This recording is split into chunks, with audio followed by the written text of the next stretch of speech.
بسم اللہ الرحمن الرحیم۔ آج کل جناب نذیر چوہان MP صاحب کا ایک کلپ جو ہے وہ گردش کر رہا ہے اور مجھ سے بھی میرا موقف اور عقیدہ جاننے کے لیے کہا گیا ہے۔ تو میرا عقیدہ اور موقف بالکل واضح ہے کہ میں آمنہ کے لال حضرت محمد مصطفیٰ صلی اللہ علیہ وسلم کو اللہ تعالیٰ کا سچا اور آخری نبی مانتا ہوں۔ آپ کے بعد ہر قسم کی نبوت کا دروازہ کو بند سمجھتا ہوں، بلکہ جو آپ کے بعد دعوی نبوت کرے وہ دجال اور کذاب اور مرتد ہوگا، اور یہ عقیدہ رکھنا میرا ایک قانونی تقاضا بھی ہے۔ ابھی 2020 کا جو حج فارم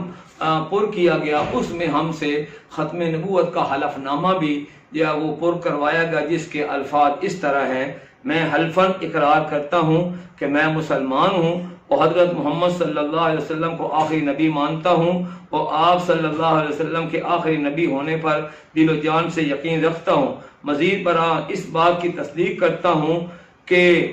خاتم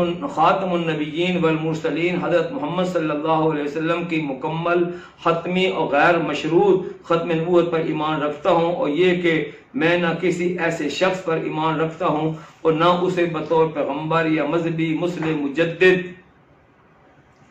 مانتا ہوں جس نے حضرت محمد صلی اللہ علیہ وسلم کے بعد نبی یا پیغمبر ہونے کا کسی بھی مفہوم یا کسی بھی تشریح کے لحاظ سے دعویٰ کیا یا کرتا ہو، اور نہ ہی میں قادیانی گروپ یا لاہوری گروپ جو خود کو آمدی یا کسی اور نام سے موسوم کرتے ہیں سے تعلق رکھتا ہوں اور ایسے دعوے دار پر لعنت بھیجتا ہوں، بلکہ کسی بھی ایسے دعوے دار بشمول مرزا غلام احمد قادیانی کو جھوٹا سمجھتا ہوں۔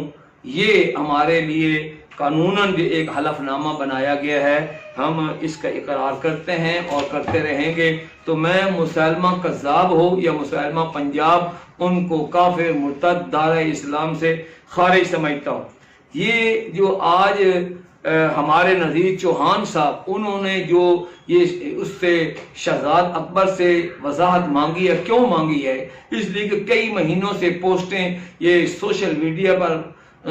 میڈیا پر چل رہی تھیں کہ شہزاد اکبر کہہ رہے ہیں کہ میں قادیانی ہوں، مجھے قادیانی ہونے پر فخر ہے۔ ہمیں انتظار تھا کہ ان کی طرف سے کوئی تردید آتی، جب تردید نہ آئے تو اس کا مطلب یہ ہے دال میں کچھ کالا ہے، اور جب کسی ایک ذمہ دار شخص کے بارے میں کوئی شک شبہ پڑ جائے تو اس کی وضاحت کرنا ضروری ہوتی ہے۔ آمنہ کے لال حضرت محمد مصطفیٰ صلی اللہ علیہ وسلم ایک مرتبہ راستے سے گزر رہے تھے، آپ کے ساتھ آپ کی اہلیہ محترمہ تھی، تو کسی راہ گزر کو شک ہوا تو آپ نے فوری روک کر اس کو کہا کہ بھائی اللہ کے بندے شک شبہ نہ کرنا، میں محمد الرسول اللہ ہوں اور یہ میرے ساتھ میری اہلیہ ہے۔ آپ نے ان کی تعارف کروایا۔ اس کے بعد خلیفہ وقت سیدنا امیر المومنین حضرت عمر فاروق رضی اللہ تعالیٰ عنہ جو 22 لاکھ مربع میل کے واحد فرمان روا تھے، خطبہ جمعہ دے رہے تھے، آپ نے 2 چادریں زیب تن کی ہوئی تھیں، تو ایک سوالی نے اٹھ کر پوچھا کہ اگر ہمیں تو ایک چادر ملی ہے، آپ کو 2 چادریں کیسے مل گئی؟ تو امام وقت ہو اور فرمان روا ہو مسلمانوں کا، اگر وہ جواب دینے کا پابند ہے تو میں ہوں، صدر ہو، وزیر اعظم ہو، چیف جسٹس ہو، جنرل ہو، کسی عہدے پر بھی کوئی بھی پاکستانی ہو، جب اس سے یہ مانگی جائے وضاحت تو پھر اس کی ذمہ داری بنتی ہے کہ وہ یہ وضاحت کرے۔ جنرل محمد ضیاء الحق مرحوم کے بارے میں بھی سوال ہوا تھا تو انہوں نے بلا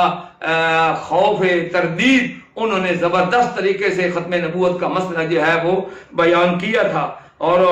اس لیے اس کے شبہ کا ازالہ کرنا ضروری ہے۔ اور اگر میں کہتا ہوں کہ آج اگر کسی کو کہا جاتا ہے کہ تم قادیانی نہیں ہو تو اپنی وضاحت کرو، مرزا قادیانی پر لعنت بھیجو، تو اس کو برا نہیں منانا چاہیے۔ اگر مجھے آج کوئی کہتا ہے کہ مولانا صاحب آپ معلوم ہوتا ہے کہ آپ قادیانی ہیں، مرزا قادیانی کو اللہ کا نبی مانتے ہیں، اگر آپ اس کو اللہ کا نبی نہیں مانتے تو آپ اس پر لعنت بھیجیں، تو مجھے تو میرے قانون نے کہا ہے کہ میں جھوٹے کے اوپر لعنت بھیجوں، جیسے میں نے آپ کو ابھی ختم نبوت کا حلف نامہ پڑھ کر سنایا۔ پھر دوسری بات یہ ہے کہ مرزا غلام احمد قادیانی جب یہ کہتے ہو کہ میرے اوپر ایمان نہ لانے والے وہ کنجریوں کی اولاد ہیں، میرے اوپر ایمان نہ لانے والے وہ جنگلوں کے سور اور ان کی کتیاں اور ان کی بیویاں کتیوں سے بدتر ہیں، اور وہ یہ سارے کے سارے لوگ جو ہے وہ جہنمی ہیں۔ تو میں یہ کہتا ہوں کہ کوئی ایسا غیرت مند مسلمان نہیں ہوگا کہ جس کی ماؤں کو کنجری کہا جائے، ان کی بیویوں کو کتیوں سے بدتر کہا جائے، اور ان کو جنگلوں کے خنزیر کہا جائے اور جہنمی کہا جائے، اور ہم سے یہ کہا جائے کہ بھائی آپ اگر اس پر لعنت نہیں بھیجتے تو یہ کوئی بات ہے؟ ہم تو اگر ہمیں وہ ہماری ماؤں کا، ہماری بہنوں کا، ہماری بیوی بچوں کا ہمارا احترام نہیں کرتا تو ایسا بدبخت لعین، اس کے لیے ہمارے دل میں کوئی نرم گوشہ نہیں ہونا چاہیے۔ اگر مجھے کوئی کہتا ہے کہ آپ اس جھوٹے نبی پر لعنت بھیجیں، اگر آپ اس کو اللہ کا نبی نہیں مانتے تو میں اس کے اوپر کروڑ مرتبہ لعنتیں بھیجوں گا، جو میرے نبی حضرت محمد مصطفیٰ صلی اللہ علیہ وسلم کی ختم نبوت کا باقی ہو۔ والسلام، محمد الیاس چنیوٹی۔